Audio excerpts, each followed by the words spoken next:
Quand Alex est décédé, son meilleur ami David a enterré son vieux téléphone portable à ses côtés.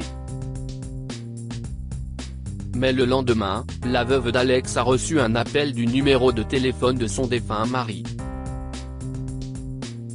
Alex et David étaient amis depuis qu'il était enfant.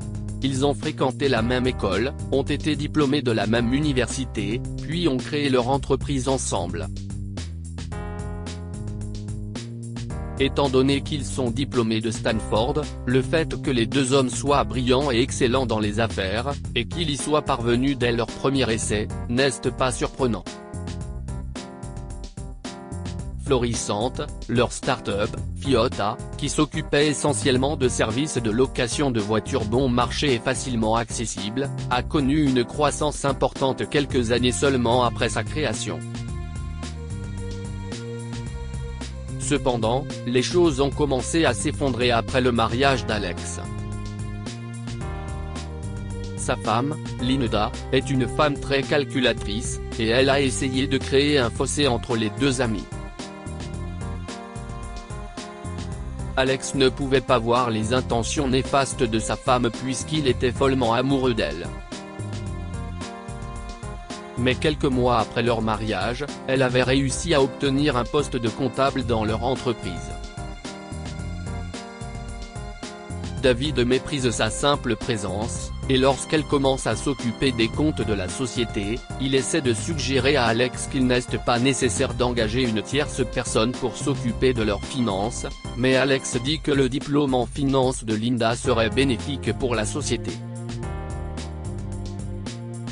Finalement, David a cédé et les trois ont commencé à travailler ensemble, en essayant, voire en faisant semblant, de se faire confiance, surtout dans le cas de David et Linda. Mais quelque chose de terrible s'est produit.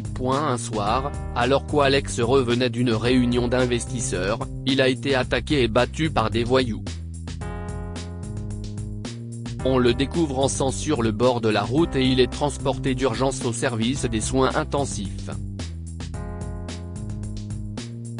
D'après l'état d'Alex, il semble que quelqu'un avait la seule intention de lui faire du mal car aucun de ses biens n'a été volé. Tout l'argent était intact dans son portefeuille. Même ses cartes et ses clés de voiture étaient à côté de lui. Peu après son arrivée à l'hôpital, David a appelé le 911 et les a informés de la situation. Vous pensez que ça pourrait être un de vos concurrents ? A demandé l'officier Banks, qui était en charge de l'affaire, à David. Avez-vous des soupçons ? Si est courant dans le milieu des affaires, officier, a répondu Alex. Il y a des concurrents, mais je ne vois pas qui pourrait être aussi hostile à notre égard. Qu'en est-il de votre relation avec votre partenaire et sa femme ? A demandé l'officier Banks, jetant un regard suspicieux à David. Y avait-il eu des querelles entre vous ? Que voulez-vous dire exactement, officier ? David a craqué. Alex et moi nous connaissons depuis que nous sommes enfants. Nous n'avons jamais eu de désaccord. Même avec sa femme, exagère David. Alors plutôt que de chercher une cible facile, il vaudrait mieux que vous vous concentriez sur le coupable. L'officier Banks lui a souri. Nous avons vu des amitiés changer lorsque les affaires sont impliquées, monsieur. De toute façon, nous en avons fini avec les interrogatoires. Nous vous ferons savoir si nous trouvons des pistes. Prenez soin de votre ami d'ici là. David s'est assis dans la chambre d'Alex cette nuit-là, fixant son ami qui gisait sans vie dans son lit comme un cadavre.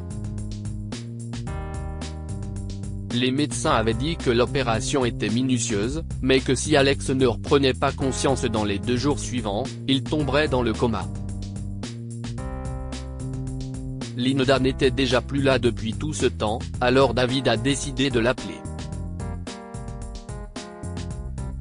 Cependant, alors qu'il sort de l'hôpital à la recherche d'un signal approprié, il remarque que Linda tient la main d'un homme qu'il n'avait jamais vu auparavant. Étonnamment, elle ne montre aucun signe de détresse sur son visage, alors que la vie de son mari ne tient qu'à un fil. Il y a quelque chose de louche, réfléchit David, le regard fixé sur Linda et l'homme. Mais lorsque Linda a reporté son regard sur David, leurs mains se sont rapidement détachées. « Oh, David, dit-elle en s'approchant de lui.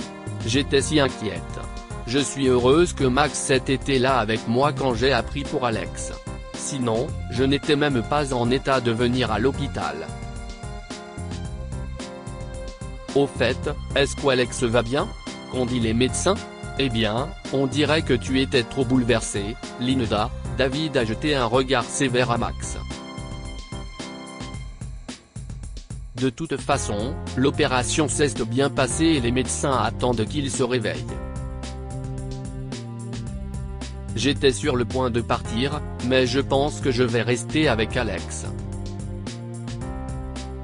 David pouvait entendre Linda et Max chuchoter quelque chose pendant qu'ils s'éloignaient, et il avait l'étrange sentiment que quelque chose n'allait pas.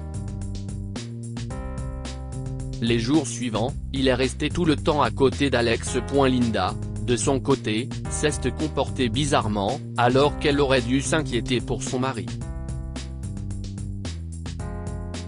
Elle a commencé à se plonger dans les affaires de l'entreprise, essayant de remplacer Alex, et elle n'a même pas pris la peine de lui rendre visite à l'hôpital. Les soupçons de David se renforcent de jour en jour, et lorsqu'il est sûr que Linda et Max essaient de cacher quelque chose, il décide de le découvrir. Il a sauté dans un taxi et a suivi sa voiture à la sortie du bureau cet après-midi-là. David remarque que Linda se rend directement à la maison de campagne d'Alex. En sortant de la voiture, elle enlace Max et ils s'embrassent passionnément. À ce moment-là, tout a commencé à prendre sens. Linda avait une liaison avec Max. Après le décès d'Alex, elle recevrait la moitié des actions de la société et un partenariat égalitaire. Et pour cela, il fallait qu'Alex meure. Sur le chemin du retour ce jour-là, David a eu une idée pour dévoiler les intentions de Linda. Il l'a appelée et lui a dit qu'elle devait se rendre au bureau immédiatement. Elle a répondu qu'elle était à la banque pour régler des problèmes et qu'elle serait au bureau dans 2 heures. Parfait. David s'exclame en raccrochant le téléphone. Il se dirige ensuite vers le bureau d'Alex et ouvre le dernier tiroir, où il découvre son vieux téléphone. David l'avait acheté pour Alex avec sa première paie de stage. David est sorti du bureau, emportant le téléphone avec lui, espérant punir ceux qui avaient menacé la vie d'Alex. Mais malheureusement, sur le chemin du retour, il a appris qu'Alex était mort. Il s'est précipité à l'hôpital et n'a pu s'empêcher de pleurer en voyant son ami étendu sans vie sur le lit. Quelques jours plus tard, lors des funérailles d'Alex, David remarque que Linda et Max sont ensemble et qu'il lui jette de temps en temps un coup d'œil. Elle n'avait pas l'air triste du tout. Après tout, pourquoi le serait-elle ? Si est exactement ce qu'elle désirait. David était fou de rage. Et il savait que c'était le moment de mettre son plan à exécution. Il a placé le téléphone de son ami sur le cercueil après qu'il ait été fermé, afin que d'autres personnes puissent le voir. Je veux enterrer ce téléphone avec Alex parce que c'était mon premier cadeau pour lui, a-t-il dit. Je travaillais en tant que stagiaire à l'époque, et j'ai remarqué qu'Alex avait un téléphone cassé. Si pourquoi je lui ai fait ce cadeau. Je veux qu'il reste avec lui pour le reste de sa vie. il s'est agenouillé pour embrasser son ami et lui a murmuré « Ne t'inquiète pas, mon pote. Je trouverai la personne qui t'a fait ça. » Si est une promesse. Ce soir-là, David a appelé Linda avec la carte SIM qu'il avait retirée du téléphone d'Alex. Linda est stupéfaite quand elle voit le numéro qui s'affiche sur son téléphone. Le nom de son défunt mari clignote sur l'écran. Qui est-ce? Et où avez-vous eu ce numéro? Demande-t-elle, tremblante, en répondant au téléphone.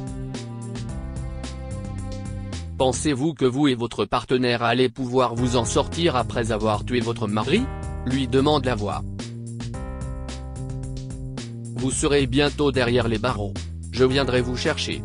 Attendez simplement, ajoute-t-elle avant de raccrocher. Linda, qui croit aux forces du monde, est terrifiée. Max a essayé de la calmer en éteignant le téléphone, mais elle a eu peur et s'est évanouie.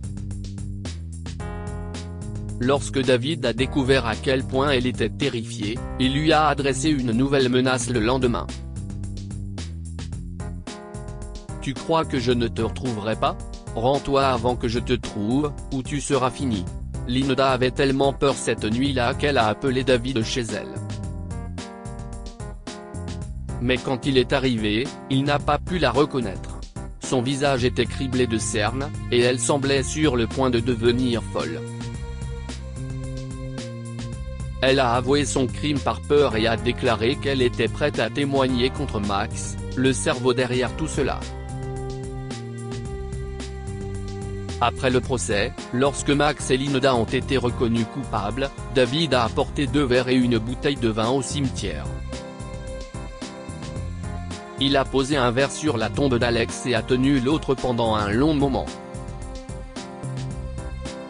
Eh bien, mon pote, j'ai tenu ma parole, a-t-il dit en regardant le coucher du soleil. Maintenant, dors bien.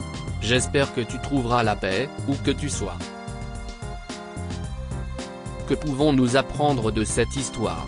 On ne peut pas échapper au karma. Max et Linda ont dû payer le prix de ce qu'ils ont fait à Alex. Gardez un œil sur les gens qui vous entourent. À l'insu d'Alex, Linda le trompait et l'a même fait assassiner pour son profit.